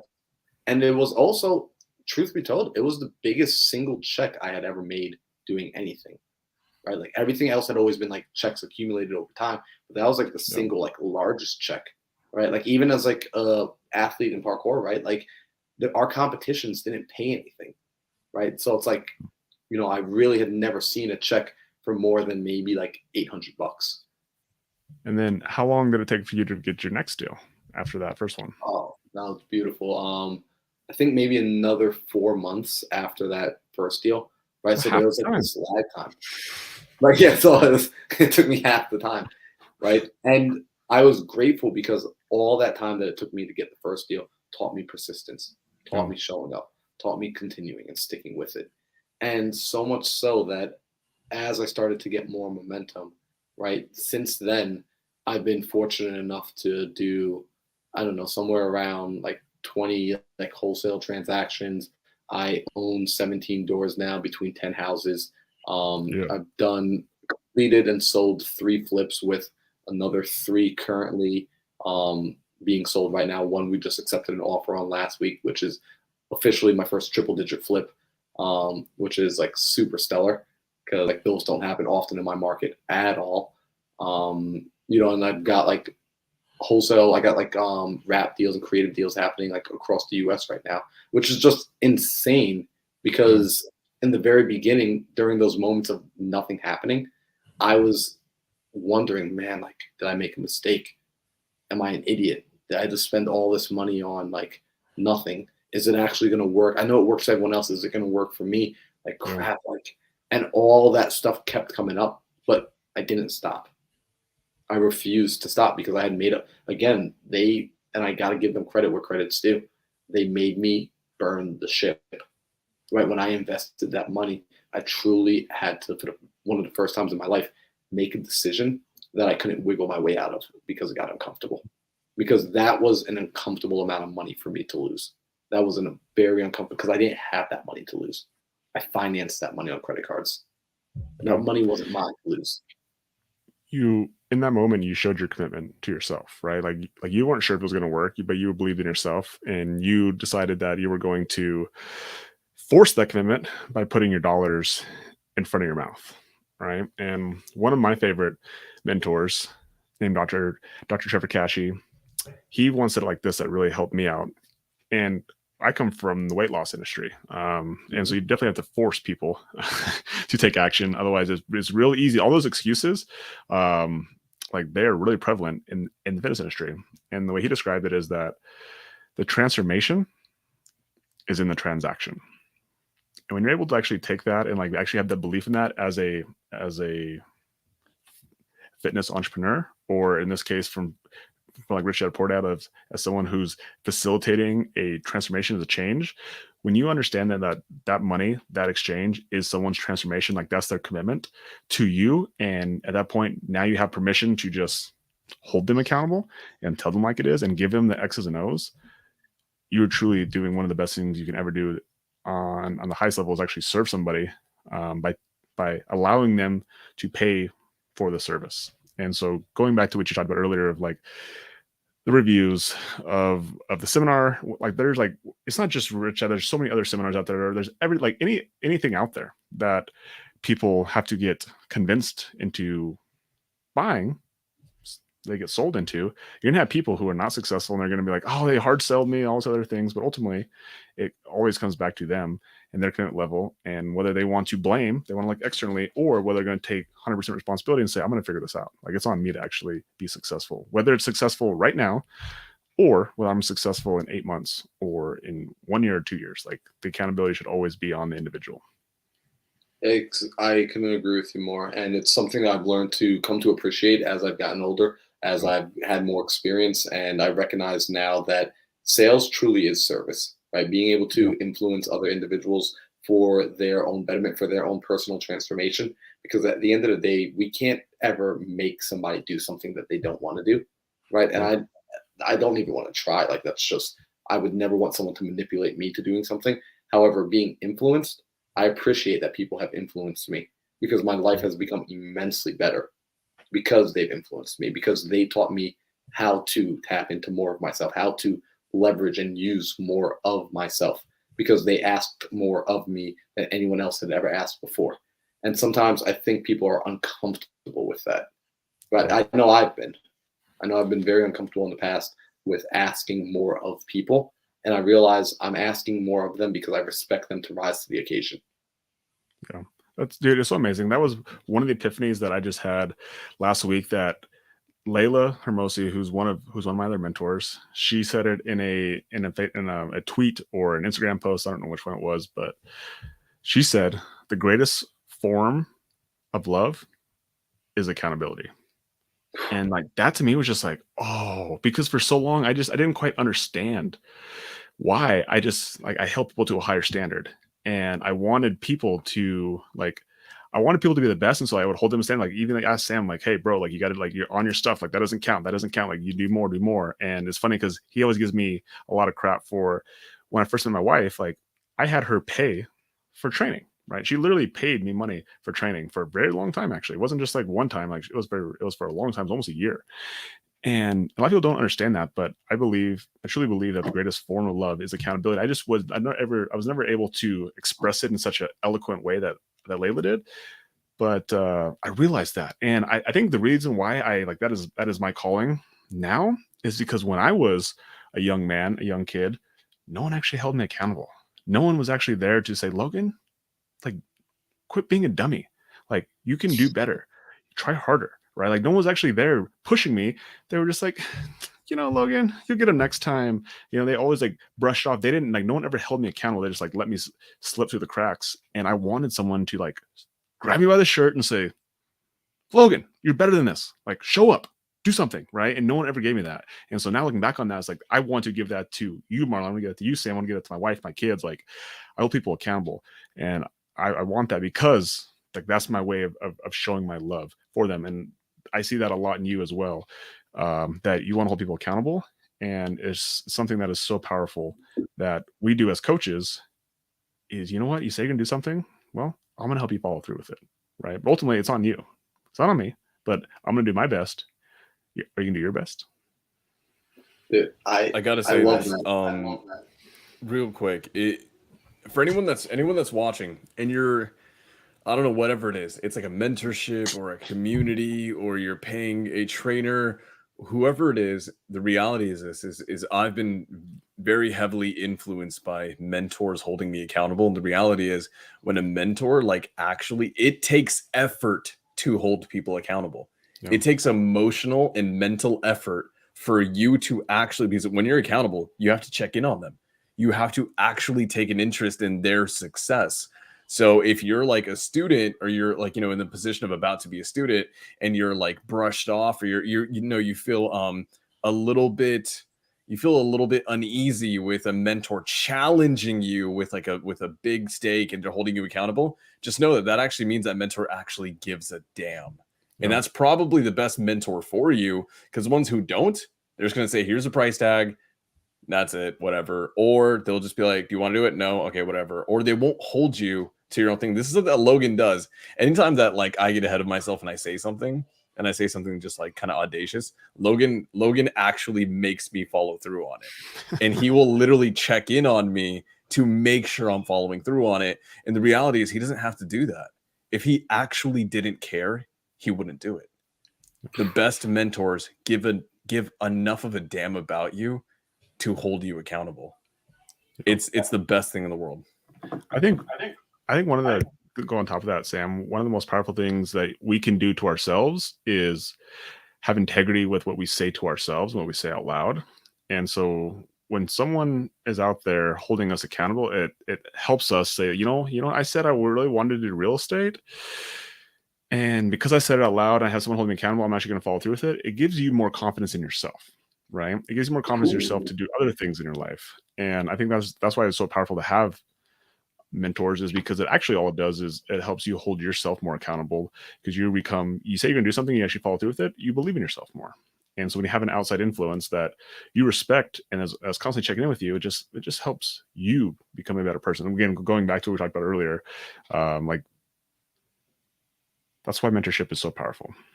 Right? It's really easy. It's really easy for us to give up on ourselves and just say, you know what, real estate really wasn't that cool. It's not really what I wanted to do anyway. And so that's why I didn't make my phone calls today. It's why I did invest in the courses, because it's just not that important to me right now. It's so true, right? It's absolutely, absolutely, absolutely true.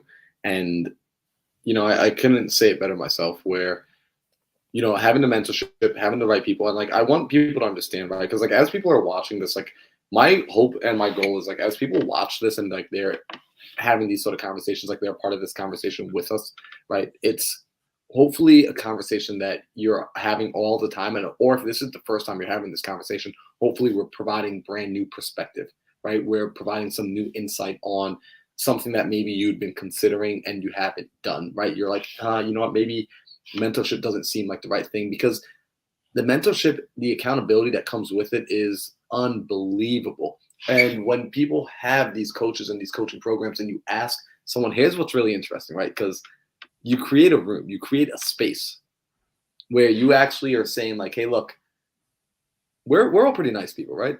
We don't want to like just go around and start like barking at people like, hey, lose weight, hey, get better, hey, become smarter, hey, become more financially stable, right? Because that would just be rude, right? There'd be no tact in that. However, when a person hands you some dollars and signs the paper and enters into your fight club, right, that could get into your dojo, they have now officially given you permission to like make me better. Just do whatever you gotta do, make me better. Okay, cool. Like, now I can actually make you. It's uncomfortable. Growth is uncomfortable. Your real friends are going to call you out on that. The real mentors, the real coaches are going to call you out on that. Putting yourself in the right room, there's going to be a difference between the criticism that you get is going to be constructive criticism. It will be for the purpose of getting you where you want to go. And that is just so unbelievably valuable. And it takes a certain sort of individual to care about you enough, and it takes a certain sort of individual to be ready to invest in themselves, to be ready to go through that. There's so much power in taking constructive feedback from somebody who you value their opinion, and maybe who you see as having something to give to you and some value, and someone who actually has the right intention of trying to grow you. Whereas someone who's giving you criticism or feedback where they're trying to actually hold you back and try to be a naysayer, or they're just trying to like, they see Marlon as maybe the Marlon when he was 19 years old in the parkour days, and now you're older, wiser, but they still see you maybe back in that days, and so like, oh, like that's not who you are, Marlon. Like you're not that way, right? Like you had maybe this negative quality back here, but you're like, no, that's not who I am anymore, right? And so I think there's really so much perspective and understanding whose feedback to take, and also like the naysayers and the haters and people who are just trying to hold you back. And a lot of those people are sometimes you who are closest to you, who are trying to hold you back because they're just protecting their version of you, and they don't want you to get hurt. But ultimately, as we talked about before, like by you staying exactly where you're at, like that's hurt. Like that's the life of what is going to be like the most scary thing is you on your deathbed being like, oh, I never took a chance. I never took that opportunity. Logan, you just said something that I really just I would feel like I would be doing the world a disservice if we didn't just like quickly highlight this. You just mentioned something that a lot of people, like I know there are people watching this right now that are experiencing this challenge, and we're not going to let this slide by because they need to listen up. Right? In fact, if I were them, I'd like be stopping everything I'm doing. If I'm driving, I'd pull over for a second. You just said when they're around their old friends who expect them to be a certain way. Right. And this is what happens as we start to grow, we start to make progress. And because we don't want to leave people behind, we will go back to people that knew us as the old us. Yeah. And we will find ourselves living into the identity that we created with them during that time of our lives. That identity was great for that moment in that season, but it no longer serves us. When we enter into these new rooms, we are given the ability to come in and take the mask off. Right? Like I want people to understand, like when you enter into these rooms, especially when you're talking about these paid rooms and mentorships and coaches, right? Like recognize like you're paying for the privilege to walk in, take off your mask and say like, here's the good, the bad, the ugly, here's who I am. I want worked on. Like you get to demand that, like make me better. You get to demand that, make me into who I want to be. You can actually demand that. However, when you go into these other rooms that you used to be a part of, that you feel obligated to, that you feel like you owe them still because you haven't given anything to that room. So now what you're giving them is you're pleasing them. You're giving into what they want, right? It's not even what you want anymore. Recognize that pattern. Don't even like beat yourself up for it. Just recognize the pattern if you've been doing it and then crush it. And then recognize when it starts to pop up again, right? Recognize when you're living into a bad habit, into a bad routine, simply because of just honestly like being able to not recognize when you've created these identities for yourself that aren't serving you. And they're associated with people that in the past maybe haven't grown you, but again, take that extreme ownership, right? Move on, put yourself so valuable. Create. So valuable what you said right there is like being able to go into a new room, and this could be a physical room, or in this case, what we're talking about is like a virtual room of like a mastermind, and being able to like get rid of this old identity and say, you know what, I'm a blank slate, and here's what I want. Here's my experiences, and like help me basically, right? And it's so cool because I know that you run an amazing podcast. So Into the Mind, like Marlon's interviewing some really amazing people, like Cody Barton, who we also had on last week, Steve Trang, which is freaking amazing, Bob Burg, the writer of the author of the Go-Giver, excuse me, like some just amazing high level people.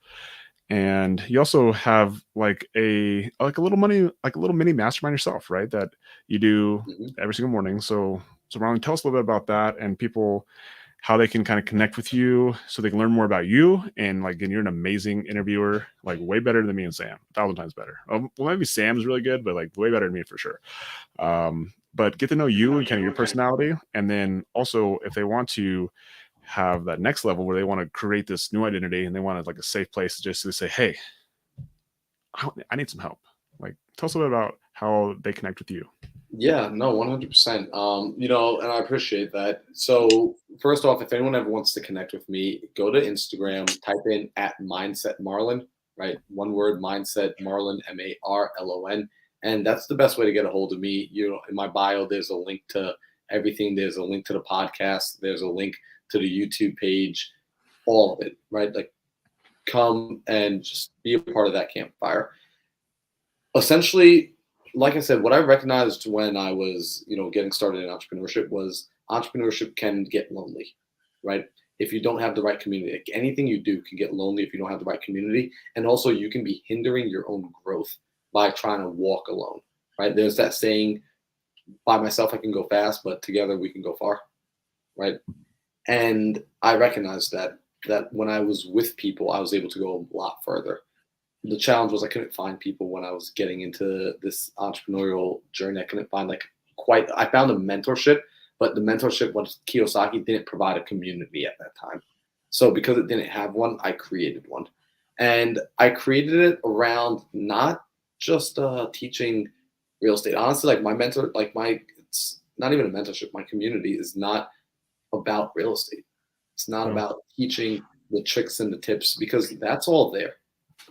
What it is it's a room for individuals to come and actually be working on their personal development, be working on their mindset, be having the sort of conversations that actually change situations.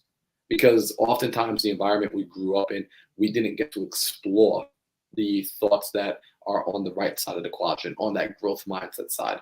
We didn't get to wrestle with those questions, get to wrestle with those thoughts, get to wrestle with those imagined scenarios. So now we actually get to come together and as a group every single day, Monday through Friday, we're having those conversations. We're having those higher level conversations where we're talking about our relationship to money, where we're talking about business principles, where we're talking about systems, where we're talking about personal development, where we're talking about understanding emotional intelligence, where we're talking about the difference between masculine and feminine energy, where we're actually bringing in guests that have been, I recently actually brought in like a few neuroscientists to come and talk to the community. And we're doing it early in the morning. This is my favorite part about this. Like some people think I'm a little crazy for this. We do these calls every day, Monday through Friday at 7 a.m. People are like, why the hell are you doing it at 7 a.m.? Because guys, this is 7 a.m. Eastern. I'm in Arizona.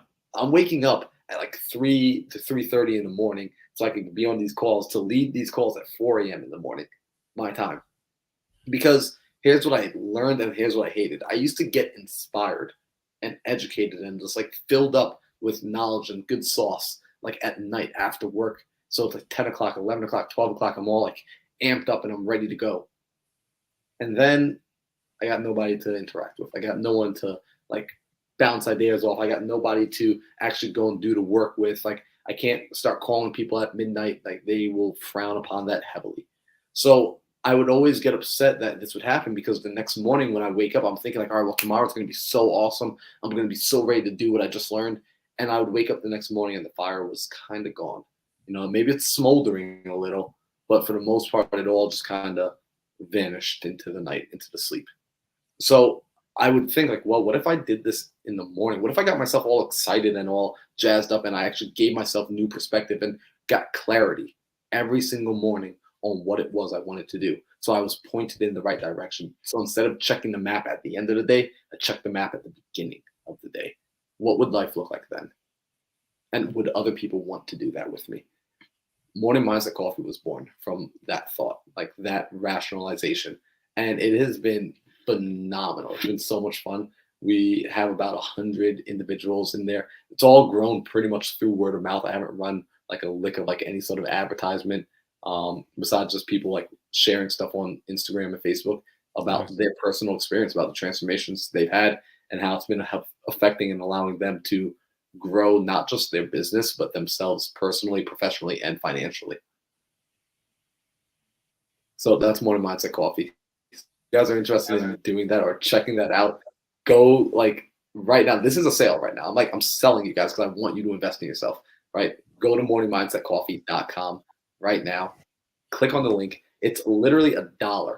I made it $1 for you to come in and try it out for a week. And if after that week you're like, this was a total waste of my time, cancel, right? You will get like an email. Like I don't try and keep you locked in there. Like I actually send you an email and a text message saying, hey, like your week is about to end. So if you want to cancel, jump out now. We have not had cancellations. People come in. And the coolest part is you're connecting with like-minded individuals, growth mindset individuals. And those sort of people are the people that become your business partners. Those are the sort of people I've raised private money inside my own Morning Mindset calls. right? Like these are the sort of people you do business with and you do life with. When we went to 10X Growth Conference, dude, we rolled out there like 11 people deep, all from Morning Mindset Coffee. Like these are people like you start lifing with. It's just like I can't explain. Like I get excited when I talk about this. In fact, like they sent me a video. A bunch of them met up in New York over the weekend, and they were sending me videos of like them just squatting up and like hanging out. And I was like, this is so freaking cool. So if you're tired of doing entrepreneurship alone and you want to level yourself up and you know that like, hey, I need to get to that next level. I need to change my mindset. I need an actual transformation, and I want people to do it with. Morning Mindset Coffee was created for you. If that sounds like you, click on the link, sign up for a week, do it today, and then I will see you tomorrow morning. For everyone who hasn't experienced it yet, one of the most powerful things that you can be around is a campfire. Oh. And Marlon, you are someone who understands the campfire effect probably better than anyone that I've ever met in my life. So guys, for what was it? $1? $1. It's $1. Dude, like we There's this people joke around like all the time, like, bro, like you're literally giving yourself away for free. I'm like, I know. But like the whole goal was ultimately like to deliver way more value than we ever accepted in monetary payment. It's like I just wanted to remove every barrier of entry, but I do want people to make a decision. But like I do want someone to I want them to consider it, because I want you to actually make a decision to show up and be in the room. Don't just sign up and say like, yeah, I'm signed up. No, make a decision to be in the room. Make a decision to transform. It's your life. There you guys go. For $1 freaking dollar, for pennies, guys. One of the most powerful things out there. I believe the most powerful thing out there is proximity. Proximity is power. And I know the people that Marlon hangs out with, there are people who are just as amazing as he is. If you want to have proximity to someone like freaking Mindset Marlon Johnson, I'm not going to say a few of the others, but a few of the others are actually really close friends of mine who are absolute killers in this game. Go link up, go get connected, get plugged in, and I promise you, you are going to start evolving at light speed.